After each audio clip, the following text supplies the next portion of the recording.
നമുക്കറിയാം, സാധാരണ ഒരു നല്ല കമ്പനിക്കാർ ഏതെങ്കിലും ഒരു നല്ല പ്രോഡക്റ്റ് മാർക്കറ്റിൽ ഇറക്കുമ്പോൾ അത് പെട്ടെന്ന് അങ്ങ് പോപ്പുലറാകും, അതിനൊരു പ്രചാരം സിദ്ധിക്കുമ്പോൾ അധികം താമസിയാതെ മറ്റു ചിലർ ഇതിൻ്റെ ഡ്യൂപ്ലിക്കേറ്റ് ഇറക്കാൻ തുടങ്ങും.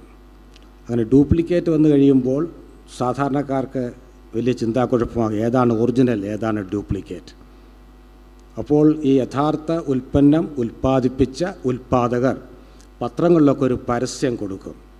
പരസ്യത്തിൽ അവർ പറയും, ഇതാണ് യഥാർത്ഥമായ ഞങ്ങളുടെ പ്രോഡക്റ്റ്, ഇതാണ് ഒറിജിനൽ, ഞങ്ങളുടെ ലോഗോ ഇതാണ്, ഇത് നോക്കി വാങ്ങിക്കണം, വ്യാജ അനുകരണങ്ങളിൽ വഞ്ചിതരാകരുത് എന്നൊക്കെ പറഞ്ഞ് പരസ്യം ചെയ്യാറുണ്ട്.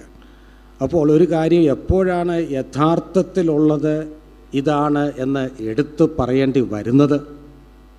വ്യാജമായ പല കാര്യങ്ങൾ ഉള്ളപ്പോൾ.